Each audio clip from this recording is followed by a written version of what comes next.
He climbed out of the car slowly, the lights of Miami casting long shadows across the pit lane. Sweat ran down his face, his suit clinging to his back, every breath sharp and heavy. Hamilton pulled off his helmet and stood still, eyes locked on the SF-25 like it had just betrayed him. Around him, the team moved quickly, rushing to cool the car, to gather data, to pretend everything was fine. But it wasn't. The silence in Hamilton's stare said more than any radio message could. He had driven with every ounce of experience, every instinct sharpened over years at the top.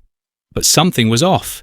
He knew it the moment the grip started fading mid-race, the moment the rear end danced through corners like it had a mind of its own. He wasn't angry. He wasn't even surprised. Just tired. And then the numbers came in. The post-race telemetry. Lap by lap, it told the story he already felt in his bones. This wasn't about driving mistakes or missed strategy calls. The truth was buried in the data, and it was clear. It wasn't him that failed. It was the machine beneath him. The signs were already there on Saturday. In free practice, the Ferrari looked alive, fast on the straights, confident through the corners. People in the paddock started whispering. Maybe Ferrari had finally cracked it. But then came qualifying, and everything changed. The pace disappeared. Hamilton just barely made it into Q3, and even then, the car didn't look right. Onboard footage showed him fighting the wheel, the SF-25 twitching under braking, unsettled mid-corner. Something was off. Engineers studied the numbers. Fans speculated. But no one could quite put their finger on what had gone wrong. After his lap, Hamilton sounded puzzled on the radio. Later, he said quietly, "I couldn't find the grip. It was like chasing shadows." Sunday came, and under the blazing Miami sun, the Ferrari looked ready to fight. Off the line, Hamilton made up ground, pushing hard, aggressive but controlled. For a moment, it looked like things were turning around. But as the laps ticked by, the SF-25 began to lose its edge. The rear tyres started to wear faster than expected. Grip vanished corner by corner. On the radio, Hamilton's voice cut through the static, sharp, confused. "What's happening to the rear?" The car was no longer stable. It was sliding more, fighting back under acceleration, especially through the high-speed sections. And the worst part? Ferrari didn't have an answer. No changes, no solutions.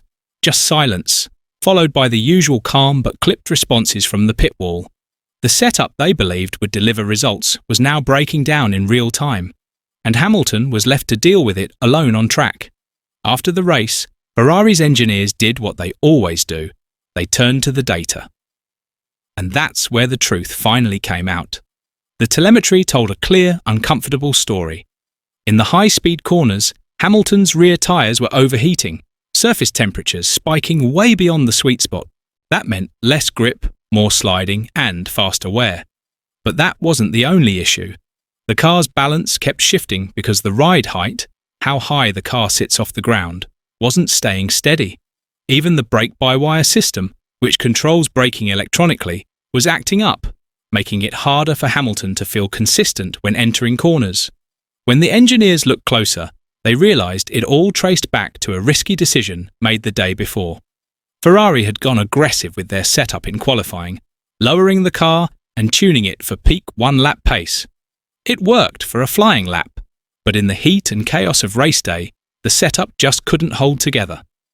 Then came the side-by-side data with Leclerc. Same car, different story. Leclerc's rear grip levels were more stable throughout the race. Hamilton's? A roller coaster. The numbers didn't lie. What he felt in the car wasn't just instinct, it was science. And it showed exactly why the SF-25 fell apart beneath him. That crucial moment came on lap 29. Hamilton was closing in on Alonso, and the undercut was on the table. If Ferrari boxed him right then, with clean air and fresh tyres, he had a real shot at jumping the Aston Martin. But in Sector 2, everything fell apart. The rear instability struck again, just like the data warned. Hamilton lost 1.2 seconds in that single sector.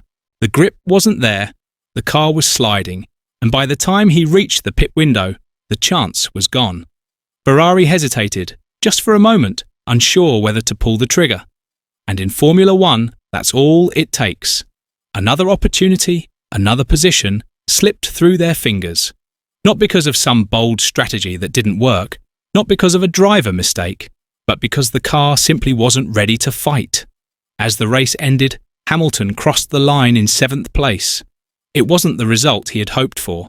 Leclerc had finished ahead of him, but neither driver could feel any sense of accomplishment. The usual excitement that comes with a strong finish just wasn't there. Instead, the Ferrari paddock was filled with a heavy silence. There was no shouting or anger, just a quiet sense of reflection. Everyone knew something had gone wrong, but no one could pinpoint exactly what. The engineers were glued to their screens, poring over the data, trying to figure out where the car had gone wrong. Hamilton, for his part, looked visibly frustrated, but there was no outburst. He stayed composed, keeping his cool as always. He wasn't angry, he wasn't even surprised. He had felt it in the car, and now the numbers confirmed it. The SF25 just wasn't as reliable as they needed it to be. There were no easy answers, only a long road ahead to fix what went wrong. As the weekend ended and the data was reviewed, it became clear that the SF25 has raw speed. On its good days, it can compete with the best, taking corners with precision and clocking impressive lap times. But there's a catch. The car has a very narrow operating window. Everything needs to be perfect for it to perform at its best. The temperature has to be just right, the ride height has to be dialed in, and the tyre compounds need to match the track conditions. If any of those factors slip even slightly, the car falls apart. In a sport where consistency is everything, Ferrari seems to have built a car that needs everything to go right. It's like a diva, full of potential but hard to control. Miami was the perfect example of this flaw. When the SF25 was pushed beyond its limits, it couldn't keep up. The car lost its rhythm, and instead of finding speed, it just struggled to stay stable. This fundamental weakness could be a serious problem as the season moves forward. Miami was just one race, but it exposed everything Ferrari didn't want the world to see. The speed, the potential, it's all there in the SF25. But what the data revealed is the car's biggest weakness. It's temperamental. In a sport where every fraction of a second counts, Ferrari can't afford to have a car that only works perfectly under certain conditions. This kind of inconsistency could cost them a lot more than just this one race.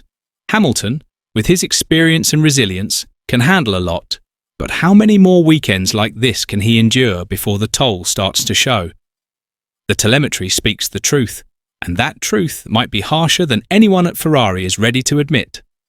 So, as the sun set on Miami and the last echoes of the race faded, Hamilton walked away from the pit wall, his silhouette barely visible in the dimming light of the Ferrari garage. The season isn't over yet, but the real question is, can Ferrari fix what's broken, or will the struggles of Miami follow them to the next race?